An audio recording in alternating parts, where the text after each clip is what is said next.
Hi everyone, मेरा नाम है सैयद सोबान और आप इस वीडियो में समझना चाहते हैं कि आपका जो आइडिया है उसको आप एक बड़ा बिजनेस किस तरीके से बना सकते हैं। और आपके मन में बहुत सारे सवाल हैं और मेरे मन में भी इसी तरह की जैसे आपके मन में सवाल हैं वैसे ही सवाल आते हैं। तो अब इनके जवाब ढूँढने के लिए आपको डूबना पड़ता है वेब की दुनिया में, जहाँ पे आप सर्च करते हैं, गूगल सर्च करते हैं, लेकिन आपको एक सही आंसर नहीं मिल पाता है। बट हम ये कोशिश करेंगे इस वीडियो में कि आपके जो सवाल हैं, उनके आंसर्स देने की कोशिश करें। लेकिन वो आंसर्स मैं नहीं देने वाला हूँ। हमारे साथ इस वक़्त मौजूद हैं Disha Singla, who is co-founder of Supreme Incubator. Disha, आपका बहुत-बहुत स्वागत है। Thank you Syed ji. Okay Disha, आप मुझे ये बताइए, आप को-फाउंडर हैं सुप्रीम इंक्यूबेटर की, तो ये इंक्यूबेटर वर्ड का मतलब क्या होता है? इससे क्या समझा जाए? इंक्यूबेटर का मतलब होता है कि जहाँ पे कुछ ग्रोथ होती है। तो बेसिकली हम बिजनेस पर्सपेक्टिव, स्टार्टअप के पर्सपेक्टिव से बोले तो किसी के भी स्टार्टअप आइडिया होते हैं शुरुआत की स्टेज में, तो हम इंक्यूबेटर में वो थोड़ा नेक्स्ट लेवल पे पहुंच पाता है ताकि वो सही डायरेक्शन में जाए, वो जो टारगेट यूजर्स हैं वो उसको एक्सेप्ट करें उस प्रोडक्ट या सर्विस को।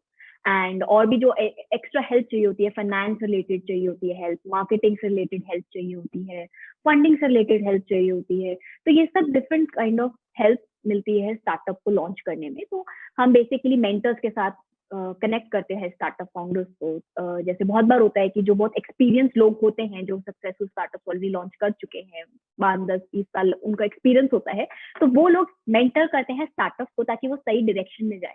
तो इंक्यूबेटर एक ऐसी जगह है जहाँ पे आप एक ही सही डायरेक्शन में आप मूव कर पाते हैं, ताकि आपको मिस्टेक्स तो होती है बट आप उस मिस्टेक्स को कम फॉरवर्ड करते हैं और आप जल्द ही अपने स्टार्टअप आइडिया पे आप लॉन्च कर पाते हैं अपने स्टार्टअप आइडिया को, क्योंकि आपको इतनी हेल्प मिल जाती है हर टाइप की। ओके, सो दिशा, चलिए अब बढ़ते हैं अपने अगले सवाल और पहले सवाल की तरफ, क्योंकि हमें ले जाना है अपने व्यूअर्स को सही डायरेक्शन में और उसमें आप में हमारी मदद करने वाली हैं। तो आपसे मैं पहला सवाल पूछना चाहूँगा कि अगर कोई भी स्टार्टअप शुरू करना चाहता है, तो उसके लिए सबसे पहला ज़रूरी स्टेप क्या लेना चाहिए? सो आज की डेट में हर किसी के पास होता है, छोटे से छोटा, बड़े से बड़ा, कि मेरे पास एक नया आइडिया है, मैं एक अपने ये बहुत अच्छा चल सकता है, इसकी बहुत डिमांड है, मुझे पता है, मैं इसको इस बिजनेस को लॉन्च करना चाहता हूँ। तो द फर्स्ट स्टेप जो एक बिजनेस आइडिया के टुवर्ड्स आपको लेना चाहिए वो ये है आइडिया को वैलिडेट करना। सबसे पहले हमें अपने यूजर्स के साथ बात करनी चाहिए, जो हमें लगता है कि जो हमारा उस प्रोडक्ट या हमारा जो सर्विस है, जो हमारे बिजनेस आइडिया को जो यूज करना चाहते हैं, तो हमें अपने सबसे पहले अपने टारगेट यूजर्स के पास जाना चाहिए, उनसे फोन पे बात करनी चाहिए, उनसे मिलना चाहिए, उनसे इंटरव्यू करना चाहिए कि आपका क्या रिक्वायरमेंट है, आपकी क्या इस प्रोडक्ट की नीड है या नहीं, क्या मिसिंग है।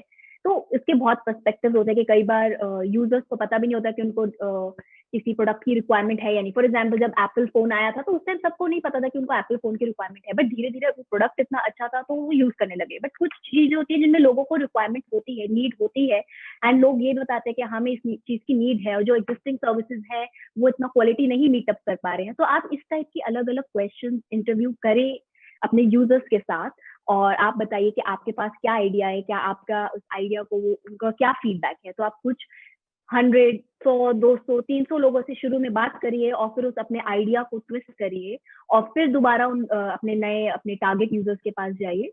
तो आप एक कहीं स्टार्ट कर पाएंगे इन द राइट डायरेक्शन, ताकि जो आपके टारगेट यूजर्स हैं जो यूज कर सकते हैं आपके प्रोडक्ट या सर्विस, वो स्टार्ट करेंगे और वही लोग हैं जो आपको सही फीडबैक देंगे कि आपका जो प्रोडक्ट या सर्विस है वो सक्सेसफुल रहे और मास स्केल पे फैल पाए।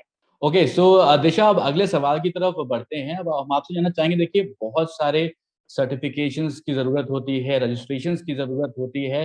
तो इंडिया के हिसाब से अगर हम बात करें, किसी को अपना स्टार्टअप शुरू करना है, तो क्या बेसिक रजिस्ट्रेशंस की ज़रूरत होती है इंडिया में, हमारे देश भारत में? सबसे पहले तो मैं पॉइंट आउट करना चाहूंगी, अगर किसी का भी बिजनेस आइडिया है तो उनको कंपनी रजिस्ट्रेशन की तरफ जल्दी नहीं भागना चाहिए। पहले उनको श्योर हो जाना चाहिए कि वो जो भी कंपनी या जो भी बिजनेस आइडिया बेसिकली पे वर्क करना चाहते हैं तो वो वैलिडेटेड है, वो लोग उसको चाहते हैं, वो प्राइस को देने को तैयार हैं जो वो चार्ज कर रहे हैं।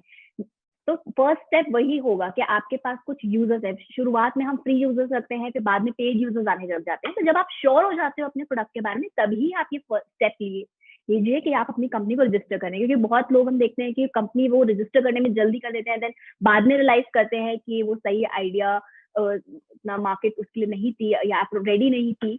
तो फिर वो और क्योंकि एक बार कंपनी रजिस्टर कर दो तो कंप्लायंसेस स्टार्ट हो जाते हैं, मंथली एनुअल कंप्लायंसेस।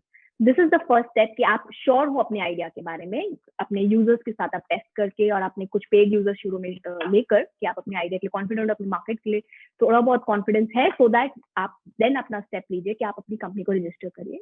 तो कंपनी रजिस्टर करने के लिए कुछ स्टेप्स हैं। आप एक चार्टर्ड अकाउंटेंट की हेल्प ले सकते हैं, सीए फॉर्म्स एंड ऑल होने। तो बेसिक स्टेप्स होते हैं कि आप as a company, private limited company register कर सकते हैं, या फिर गवर्नमेंट के न्यू रेगुलेशन आते हैं 1% कंपनी, या फिर एज अ पार्टनरशिप एक बार स्टार्टिंग के लिए। एंड उसके बाद स्टार्टअप इंडिया के पोर्टल पे भी रजिस्टर कर सकते हैं कुछ बेसिक डॉक्यूमेंट्स फाइल करके, ताकि आपको एज अ स्टार्टअप आपको कुछ बेनिफिट्स मिल जाएं, जैसे कि कुछ टैक्स एग्जेम्पशन वगैरह मिलते हैं। तो ऐसे इजी सा प्रोसेस है। इट्स जस्ट दैट आप एक चार्टर्ड अकाउंटेंट की हेल्प लेंगे तो आपके लिए थोड़ा स्मूथ रहेगा। दिशा, मेरा अगला सवाल आपसे यही रहेगा कि अब सबसे ज़्यादा इम्पोर्टेंट होता है कि भाई पैसा लाया जाए। तो इन्वेस्टर के पास जाना पड़ता है। अब इन्वेस्टर के पास जब जा रहे हैं, तो प्रपोज़ल जो आप लेके जाते हैं अपने आइडिया के साथ में, तो वो कैसा होना चाहिए? उसमें किन-किन बातों को इंक्लूड करना चाहिए? उस पर थोड़ा-सा आप मुझे बताएँ प्लीज़। इसके लिए भी एक ना मिथ है कि लोग सोचते हैं कि मेजॉरिटी ऑफ द जो लोग एंटरप्रेन्योर्स आते हैं जिनको इतना कंपैरेटिवली एक्सपीरियंस नहीं होता है कि जैसे ही वो आइडिया आएंगे इम्प्लीमेंट करेंगे तो फंडिंग मिल जाएगी, बट इसके बहुत पर्सपेक्टिव्स होते हैं बेसिकली। तो हमें अपने आइडिया को जब हम लॉन्च करते हैं एज अ बिजनेस आइडिया, तो उस पर फंडिंग पे इतना मेजर फोकस नहीं होना चाहिए शुरुआत में जैसे मैंने कहा कि जब हम कंपनी में रजिस्टर करें तो हमें पहले हमारे पास कुछ यूजर्स होने चाहिए जो हमारा प्रोडक्ट या सर्विस यूज करते हैं। तो अगर हमारे पास ऑलरेडी यूजर्स हैं तो हमें ऑलरेडी हो सकता है कि वहीं से शुरू में ही पेमेंट्स आने लग जाएगा, हमें कुछ बेसिक कैपिटल लगा पाए। दो चीजें होती है, एक है कि हम बेसिक कैपिटल लगा पाए अपना एकदम बेयर मिनिमम, ताकि जब हम अपने प्रोडक्ट या सर्विसेज एकदम बेसिक लेवल पे दे रहे हैं और हमारे पास यूजर्स नहीं पेड करना हमें शुरू कर दिया, तो जरूरी नहीं है कि हमें शुरू में एकदम फंडिंग चाहिए। डिपेंड करता है कि हम कौन सी इंडस्ट्री से होते हैं, कि कुछ होते हैं बहुत कैपिटल इंटेंसिव इंडस्ट्रीज होती है जिसमें जैसे कि स्पेस टेक होता है जिसमें इंडस्ट्रियल प्रोडक्ट्स होते हैं, तो इंडस्ट्रियल प्रोडक्ट्स एंड सर्विसेज, तो उसमें होता है कि हमें ह्यूज कैपिटल इन्वेस्टमेंट भी है। बट आजकल बहुत टेक बेस्ड जो होते हैं उनमें इनिशियल लेवल पे इतना हमें फंडिंग की रिक्वायरमेंट नहीं होती है। तो फर्स्ट फोकस शुड बी कि हम अपना बेसिक प्रोडक्ट या प्रोटोटाइप उसको रेडी करें, उसका टेस्टिंग करके, और फिर जब हम एक्चुअल प्रोडक्ट या सर्विस लॉन्च करते हैं तो ऑलरेडी जब यूजर्स हमारे पास पेड यूजर्स आ जाएं, उसी की फंडिंग उसी अमाउंट से थोड़ा सा अपना सस्टेन करें बिजनेस को शुरुआत में। एंड अल्टीमेटली जब हमें लगता है कि हाँ अब हमें फंडिंग की जरूरत है कुछ महीनों में, और हमें क्योंकि अपना एक्सपैंड करना मार्केट, हमें थोड़ा ग्रो करना लार्ज स्केल पे और यूजर्स के पास जाना ताकि हम मार्केटिंग के टूवर्ड्स स्पेंड कर पाए या अपनी टेक्नोलॉजी को बेटर कर पाए, तो उस सब चीज के लिए हमें इन्वेस्टर्स का फंडिंग बहुत हेल्प करती है। और इन्वेस्टर्स भी बहुत अलग अलग टाइप के होते हैं, कि शुरू में एंजल इन्वेस्टर्स होते हैं, और हर इन्वेस्टर अलग स्टेज पे करते हैं। जो अर्ली स्टेज स्टार्टअप फाउंडर्स हैं तो उनके लिए अलग टाइप के इन्वेस्टर्स होते हैं, जो हाई ग्रोथ स्टेज स्टार्टअप्स होते हैं उनके लिए अलग टाइप के इन्वेस्टर्स होते हैं, VC firms and all. So the first step जो हमें फंडिंग टुवर्ड्स लेना चाहिए, तो डेफिनेटली जब हमारे पास ऑलरेडी कुछ यूजर्स हैं तो हम एक अपना एक पिच डेक बना सकते हैं जिसमें हम पॉइंट आउट कर सकते हैं कि हाँ हम ये सोल्यूशन है इस प्रॉब्लम का जो हम लोगों के लिए हेल्प करें अपनी टारगेट मार्केट के लिए। एंड ये ऑलरेडी कंपटीशन है हमारी मार्केट में, अलग अलग स्लाइड्स बनती हैं पिच डेक के लिए, तो वो बना सकते हैं कि ये प्रॉब्लम हम सॉल्व कर रहे हैं, ये सोल्यूशन है हमारा, हम ये हमारे लिए ये यूनिक है जो ऑलरेडी मार्केट में है, उसके सिवाय हम ये यूनिक चीज ऑफर कर रहे हैं। अगर अगर मोबाइल ऐप है या सर्विस बेस्ड है या जो भी प्रोडक्ट है, कि क्या यूनिक है जो ऑलरेडी मार्केट में नहीं है, या क्या बेटर क्वालिटी ऑफ प्रोवाइडिंग है हमारा वे कि हम जो बेटर देन द मार्केट है। So just try to show that कि हाँ वो बेसिक चीजें होती हैं कि बताना होता है कि मार्केट साइज क्या है, टारगेट मार्केट साइज क्या है। तो these are the basic thing. And how much funding, कितना फंडिंग चाहिए हमें एग्जैक्टली, एंड उसका जस्टिफिकेशन, आपको जितना फंडिंग चाहिए उसका किस बेसिस पे आप उसको यूज करोगे, और आप कितना इक्विटी डाइल्यूट करना चाहते हो उसके अगेंस्ट। तो ये एक बेसिक चीजें हो जाती है। तो मोस्ट इंपॉर्टेंट चीजें जो मैटर करती है जो टीम है, कि हु इज द टीम, कौन फाउंडर है, किसका स्टार्टअप है, वो एक है, दो को फाउंडर्स हैं, और क्या क्या टीम है। तो ये चीजें बहुत मैटर करती है कि टीम क्या है एंड वो क्यों कर रहे हैं एंड क्या यूनिक है उनके आइडिया के बारे में, और फंड किस चीज के लिए चाहिए एग्जैक्टली, कितने यूजर्स हैं, क्या टारगेट मार्केट साइज है, कितने लोगों के साथ टेस्टिंग करें। इन्वेस्टर्स सभी इंटरेस्टेड होते हैं जब वो आप दिखाते हो कि हाँ इतने यूजर्स इंटरेस्टेड है, इतना यूजर बेस आपका बढ़ रहा है। तो दिस इज ऑल कि जो रियली मैटर करता है फंडिंग के टाइम पे। ओके। तो दिशा, थैंक यू सो मच। आपने बहुत सारे सवालों के जवाब बहुत ही आसान तरीके से दिए हैं, और आई होप कि जो है हमारे जो व्यूअर्स हैं उनको समझ में आया होगा कि ये सब पॉइंट्स जो उनके मन में सवाल थे काफ़ी दिनों से, और उनको जो जवाब आपने दिए हैं शायद उनको ज़रूर हेल्प मिली होगी। तो थैंक यू सो मच अपना समय निकालने के लिए दिशा और हमें यहाँ पर हमसे बात करने के लिए। अभी मैं मेरे जो व्यूअर्स हैं मैं उनसे ये कहना चाहूँगा कि अगर आपके पास भी कोई आइडिया है तो हम आपसे आपका इनोवेटिव आइडिया नहीं पूछ रहे हैं, बट हम आपसे ये पूछ रहे हैं कि आपके जो भी टारगेट ऑडियंस है, आप उनकी लाइफ कैसे आसान करना चाहते हैं, कमेंट बॉक्स में हमें लिखकर ज़रूर बताइएगा।